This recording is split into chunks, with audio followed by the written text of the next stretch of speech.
Hello, welcome back once again. This is Samuel Ambrose Onen. I'm loving it, and I guess you guys are loving it as well. You're learning something. So, this is the previous video where we took a look at Windows Management Instrumentation Console for accessing our system. Let me clear it.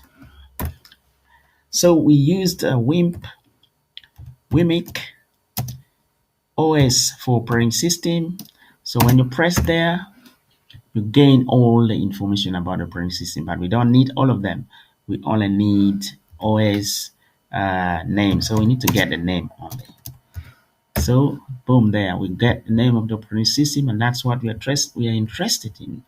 And now we go to the processor.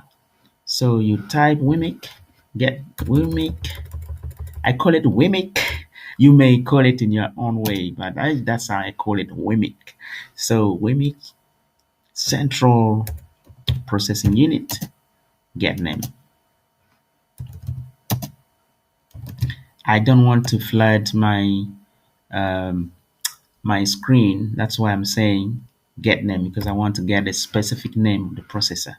So the alias is not found. I think something is not right. You see, I did not put my CPU in order. Yeah, CPU. Yeah, CPU get name. You see, that's the name of our processor there. That's what we are interested in.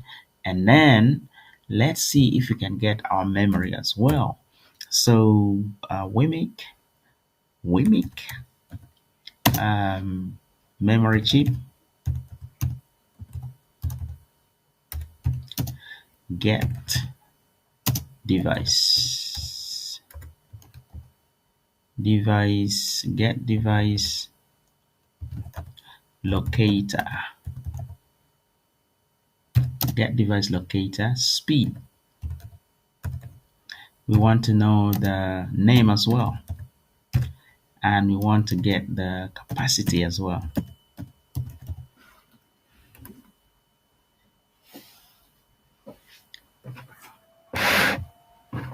Well done, my friend. Look, we have our capacity there, we have our speed there, we have our name there for the RAM.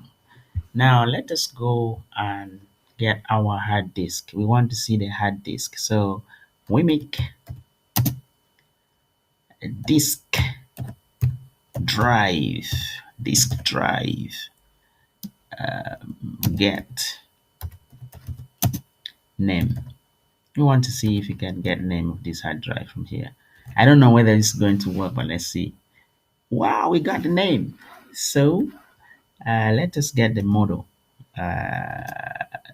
Get model. Wow, so that's it, my friend. This is what we did in the previous video to get the model of our hard drive, and also we got the memory there, and we have checked our processor there, and also we saw the information about the operating system. All of them met the requirements as required. So in this video particularly, I have only one thing, just one thing, and that one thing is to use the keyboard to be able to get access to the system information. And what is that key we are going to use? It's very simple, because we want to check the system. I want to see the operating system, we want to see the Windows, we want to see the processing speed, we want to see our RAM, we want to see our hard disk. So imagine this is your monitor. You just need to type a window button on your keyboard. When you type that, you see the Windows menu pops up. That's when you type and just hit. They say hit and run. when you hit that button and leave it, then you will see the menu popping up like that. But that's not what we're going to do right now to get the access to the Windows as we are expecting. Now, what they want to do is to be able to actually, what is happening here? What is happening here? What is happening with my computer? Sorry, guys, I got something I don't know whether it's the power is down or something is happening with my power supply. The computer is blinking. Look at that. I guess you guys are not seeing it. And I pray that you don't see it because it will be very awkward. It will be very awkward indeed. Um, because the blinking is too much and it's bad for the eye. I'm just trying to correct it. Let me see what I can do. Yeah, okay.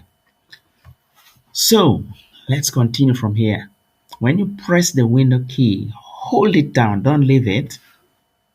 Hold it down, and then hit one key, and that is X. Boom, then you will see that menu popping up. My friend, from that menu, you will be able to access a lot of information about the computer. Actually, we'll be able to access the system, by clicking the system there. So when you click there, this is which this is what will be represented to you after clicking that, and it's about the system. You can see that we have the device specification there, where we have the information about the processor. The device name is there as well, but we are interested in knowing the processor and the RAM and the speed of the operating system, as well as the operating system itself and the Windows specification. You can see that we have Windows 10 Professional, but what we don't have here is the information about our storage, our hard drive. So in that case, we have to go to the storage, click on it in order to gain access to the storage, which in this case we have our local disk, and that is the hard disk we are looking for. You can see the blue marked part is 215 gigabyte used, and then the remaining part, the gray one, is 22.5 gigabyte, which is free for us to use. So we can now match these with the requirement to see whether you know um, we have enough space to actually be able to install our program in the system to run it. I like using the word actually because we are doing the actual thing. We are not playing political games here where you have to say something with with no accuracy 100%. But here you must do it. That's what I'm saying. Actually, I know many of you might have heard me talking about actually, because we are dealing with science subject. We are not dealing with art subject. So I have to be distinctively correct. There could be many ways of doing one thing, but you must actually get the result. That is science for you, not arts, not politics. So you have to be straight on point. So thank you for viewing. I will see you in the next video. I hope this video has been informative. Happy learning.